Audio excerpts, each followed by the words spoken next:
Okay, good morning, guys. Yeah, so just like I said yesterday, I was going to be dropping a video of how I enter my positions. So this was, I think this should be the previous week. No, this should be last week. Yes, I think I had the one ratio 3.5 here, and this should be one ratio. This is supposed to be one ratio 8, but I stopped. I took profit at one ratio 5. Yeah. So first off, my strategy is combinations of different strategy actually. It's knowledge of different strategies and different things that we all know. And that just to tell you that everything is just the same thing. Everything boils down to price action. The whole price action that we all know. Price action is the king of everything. The basic supply and demand is the major thing that you should put into consideration. But just like when you are talking about in physics, there are some layman foundations that you have like velocity, blah blah blah, all those stuff. But when you now go deeper, you start finding deeper meanings to things and stuff like that. So price action is the basic thing you should know first of all. When you're talking about price action, you're talking about supply and demand, that kind of stuff. And that's just the basics, but I don't just use supply and demand basics. I'll use other blocks as my supply and demand, and that's just the basics of trying to get your area, your point of interest. Then after I've used supply and demand to look at what to get your point of interest, you start using things like liquidity sweeps and market consolidations and all those stuff to actually know your to get your perfect entry and your exit point. So most of the time, usually start with a top-down analysis, nothing too crazy. I try as much as possible to make my stuff very very simple, and I actually don't even like making my charts very dirty. This is just the only thing I put on my charts just to help me mark out the other blocks. As simple as that. I can draw this on myself, but it takes time. So this script is just to help me put out all the other blocks. And to make it easier when I'm explaining to people, instead of me drawing every zone out every time for people to see, I just put it out there. So you first start with the daily time frame, which is what I usually start with. I'm a swing trader. That's I don't usually post trades like some people. I know people that can post like 15 trades in a day. That can take 15 trades in a day. I'm not that kind of person. Yeah, because I'm used to trading profits for a very long period of time. So I'm more focused into swing trading. It helps me a lot and it keeps my psychology in check, and which is like one of the most important things in trading psychology and experience. So as you can see on the daily time frame, we're having a consolidating market here, or you can call it a ranging market from this high to this low. And as you can see, you're having up downs here everywhere. Price comes here and rejects here and goes back to this place, rejects here, comes back here again. So on the daily time frame, we're having a consolidating market, and it's beginning to look like as if the exact same thing is going to happen here again. Picked from this support, getting back to this resistance, going to reject here this resistance and continue, or if it breaks the resistance, continue pushes up to get to this place. So it's basically like the same thing wants to do here. So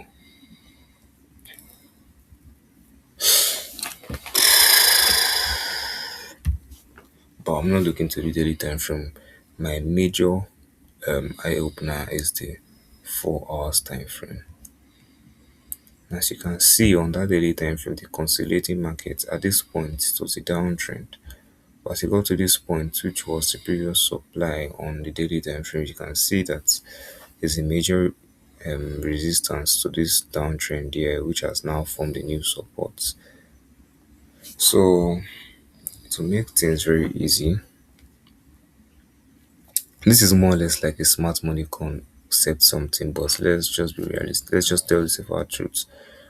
smart money concepts, ICT, they are all price action with liquidity, knowledge of liquidity, because liquidity is what actually tells you what's in the market volume you get.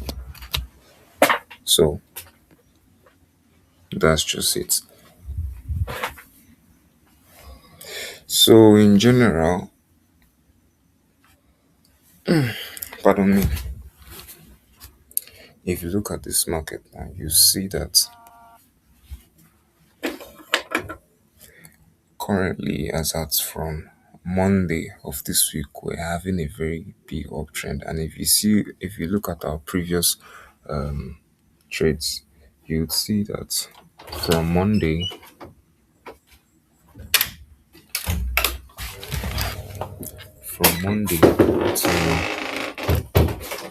till as at yesterday, we're having a very big buying pressure.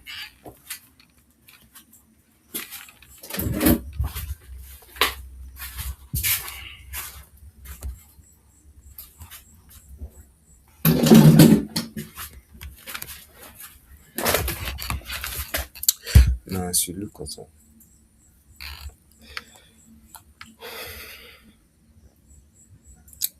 now let's look to this candle. From this candle here, as at Monday, 6th of April, we had a very big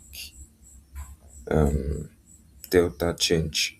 If you know how to read candlesticks, you understand. Sorry, if you know how to read flow charts, you understand what I mean by delta change. So at this point, we had a market structure shift at this point here, which is also called change of character. And from this point, we had a bullish change. And this was where I started sending my Monday signals on setup. So I've been having buys since, and buys and buys. So as you can see, normal law of supply and demand is that once you get a demand, once price once price starts moving from supply, start approaching a demand, but there are still other things to consider. Now, obviously, if you look at these charts here, you will see that there have been a lot of buying pressure from Monday up until this day, which was Wednesday, and again till Thursday last night. Now, so many things to consider here that will make you know if this market is actually strong enough to get to this place. By normal layman understanding of order flow or transaction, you know that you begin to see that the price is beginning to lose strength here because you're already having a double top, which is what you can also call an equal low. And what what actually makes an order block valid? What will actually make this order block valid for me to come back here to buy? If I'm to buy at this position, I will buy here, and my stop loss, my take profit rather, will be here. But what will actually make this order block valid is only if there's a fair value gap. If there was no fair value gap left, like everything was uniform, then this place will not be marked as an order block. So just like I was saying, an order block would only be valid if there's actually a fair value gap. So as you can see, all this FVG, and it's like a constant law, but you know, in life or in physics, energy can never be you like nothing is 100%. Let me not start saying law stats. So if you look at previously, you see that at this point when markets rapidly moved from this area, it left a lot of unfilled or unmitigated areas here. And see, no matter how long the market tries to leave an unmitigated area, it always come back to it. It might take a long period of time, but it would always come back to it. In fact, like a 80% chance that it will come back to it. But does that mean you should rely on fair value gap alone? No. Fair value gap is just like 30% of what you should consider into your next trade. So if you look at our previous history here, you see that yes, price they came back to this place, and the exact same thing happened here again, and price they came back here. Sorry. price still came back to this place, and the exact same thing again happened here, and price went up and still came back to this level before it bumped up back again. So which is the exact same thing that will most likely happen. And now, based on SMC rule of trading supply and demand, or market structure rather, anytime you're having a change of character is more or less like a change of trend. And anytime you're having a change of trend, it leaves behind an order block. And that is why anytime you see a change of character, the best time to enter that trade is when it has mitigated the imbalance. Now, for instance, now if you look at this previous chart here, you will see that this was a previous downtrend and this was the beginning of an uptrend. Even if the trend was not straightforward like this one, it was still a consolidating uptrend. You get, so you see a market structure shift here, and it created an internal imbalance here, and that internal imbalance here formed an order block, of which most of us started setting our pending orders at this point. So after you see a market structure shift, that is when you should start. Anytime a market structure shift happens, you should always be aiming for the previous low or the previous liquidity. And this was the previous liquidity here. So anytime you see a market structure shift or a change of characters, we'll call it, it would leave an internal fair value gap or imbalance. And because of that, price will always come back and mitigate that level. And once you mitigate that level, that is where you should, that's the place that should be your entry actually. And as we have it here, if I was to buy this market, I would have entered here. But this was a very wrong choice because I was trying to just squeeze out something. I was following the news as at that period. That's why I took the risk. And it was just I think this was a one ratio. So I think this was a one ratio. I can't really, I think it's okay. That's not our focus anyways. So these are to trade market structure shift. Wait for price to get back to the previous low or the previous liquidity, and before you enter, and then you aim for the last high. At least aim for the last high. You can also aim for this, but the least you should aim for is the last high, which is this place. And as you can see, price actually go back to this place before start falling down back again. And if you flip the script, you see that there was also another internal change of character here, of which the whole thing did this stuff and it came back down here. So it's more or less just like repetition of the same stuff all over and all over and all over again. So basically, what will actually change your point of interest or your bias is based on different time frame that you're using to analyze the market and look at the market. So sometimes I can say this is an uptrend, but if you look at it 25 minutes time frame, you see it's a downtrend, and you will actually be successful, and I will actually be successful. We both of us will achieve the same thing but different bias because we're using two different time frame. But one thing you should always notice that the higher time frame will always overshadow and control a lower time frame. That's the more reason why I like swing trading, because it eliminates a lot of noise for me instead of taking unprofitable trades. So as you can see now, we have very big market structure shift here. Although this is like a ranging market, so it's not like as if it's going to like break this demand, and keep on pushing up, and this demand now turns to a new support. So this is our this is the next demand that we can see. So before we can actually say, okay, let's buy this market, based on the fact that the buying momentum has gradually slowed down or is slowing down already, it's safe to say that we can actually buy from here. So let me long from this place. Now normally anybody that wants to buy this market will buy from the obvious order block.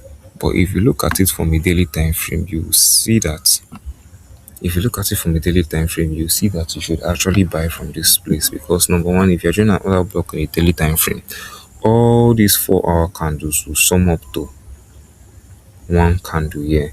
And you know, an order block is usually an engulfing candle, and if you look at this will be a bullish engulfing candle. So because this will be on a daily time frame, which is a much more higher and stronger time frame, this should actually be where your point of entry should you should be looking at this place, because the reality is that price might actually get to this place and might not wait for you and to just bounce back up and leave you with your pending order at this place. And that's why me most of the time I usually like using 1:3. I don't like aiming for 1:7 most of the time so that I can see trades, because if I'm to do try to do too much, we end up getting nothing and I'll just go like weeks without having nothing. So if I'm to buy from this market, most of the time I will just, and again this is like the next, this is a resistance to the selling pressure. Most times it will reject back. So just for me to just tap in, I will just push my entry to this level. Mind you, anytime price enters into a liquidity area or another block, it would always aim for this place because it's trying to gather the exact same liquidity that was here before. And that's why you see most of the time, anytime you see price will enter into another block, like as we had here, you see that the price will just keep on ranging and ranging, going up and down, up and down, up and down, till it finally breaks out and probably retest and breaks out again. So if you look at it on the daily time frame, you see that this entire place was an order block. That's why having this large order blocks is basically just creative grab or consolidation area, something like that. Call it, and if you're using a candlestick or two candlesticks, is an engulfing area, just like the same thing here. If you look at this on a 5 minute time frame, you see that this market was actually ranging in this particular zone. So because of that, anytime price actually enters into another block or a consolidating area, it will always range. And anytime you're having a ranging market, it always from that current demand or support go to the exact side. So it's more or less, if you put your stop loss at this area, there's a 70 to 80% chance that you get stopped out before your trade will actually bounce off. That is why you should actually narrow everything down to a lower time frame. But currently now, a buy is not what you're looking for now. We might look for a buy next week because today is Friday. So what we're actually trying to look for now is a sell trade. So let me go to my short position, and I'll more or less like to place this market live, not set pending order, because I still need to see a lot of things happening. This Euro USD, I have to wait for London session to open the morning to see what is actually going to happen. I've not even checked Fresh Factory to even see if there's any news that's going to happen today. So let me just look at it in general. So let me just put this there for reference. When we are doing our stuff, we'll continue going. Okay, now, like I said, if I'm to target my take profit, I will leave my take profit here. Personally, if I'm doing take profit one, I can put my take profit one here. Then my take profit two will be at this previous low. Why? Because like I said, price might be too. The forex market or the or any market is a battle between buying and selling. At this point now, you could have said, yeah, price always enter this liquidity area and gather itself. So it's smart to put your take profit here. But the reality on ground is that nobody knows the future. Anything can happen in markets. Charts are just representation of what has happened before. And we're using that data to like bank and predict the next movement. So the reality is that this might not actually happen, in the sense that if you go on a higher time frame, you can see a new market structure.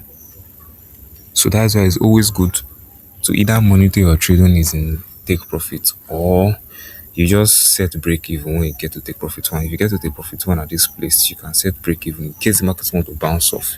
At least you've already gotten something. So, but for me personally, I'll just leave it like this. Not looking for too much. I'm actually looking for too much. Don't mind me.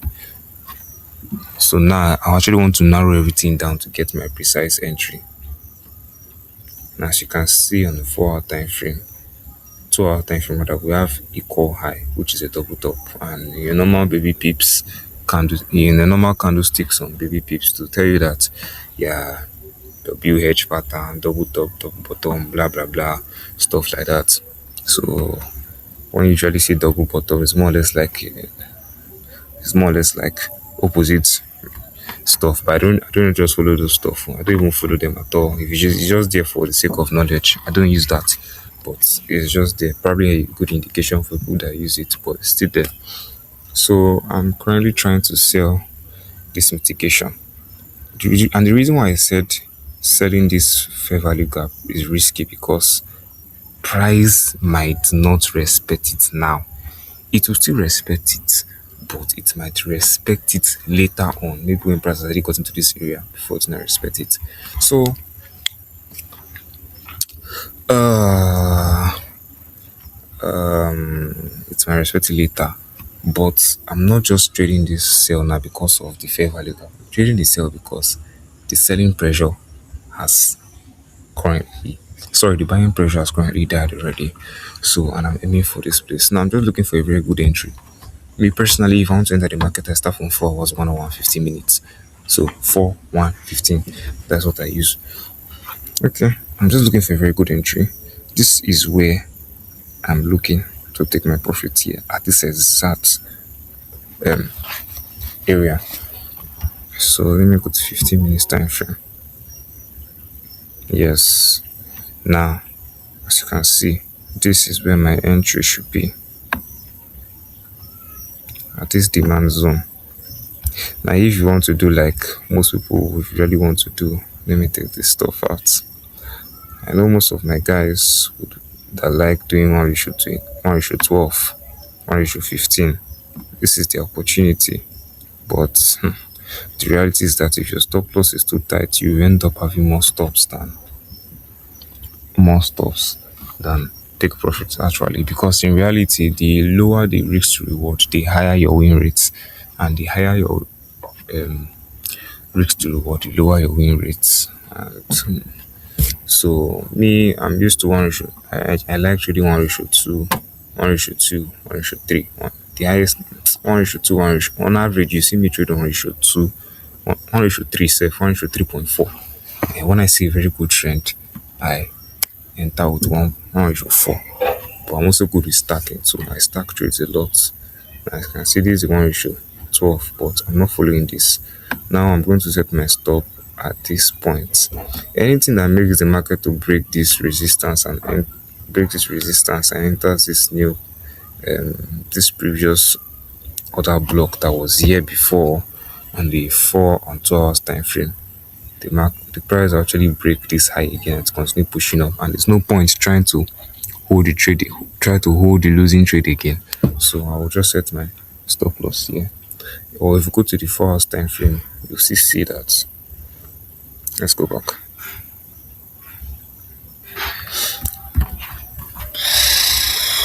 Okay. Yes.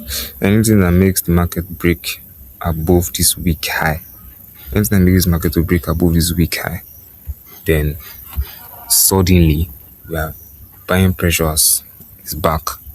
So as the buying pressure is weak, we'll start selling from here. Trading is quite simple. Like all these things, they are simple to see because it's what is you just draw charts. The main pressure here is trade management or risk management. Risk management is cool because this is what I just doing. We're just doing our simple stuff. Yeah, calculated lots and all those stuff. But trade management is the hard part, that kind of stuff. But me personally, I love giving a lot of room, at least small room, just in case any stupid spike happens, so I won't get stopped out. And I still have another reason for that, because I still have another way I can explain that. But in order not to make this video longer, we ignore that for now. So I'll just continue with the traditional way most people usually like trading. So this would be my setup for today. Well, I hope this video is very clear enough for you. This is the simplest way I can explain everything. This is the simplest way I can explain everything and still bring out the terms.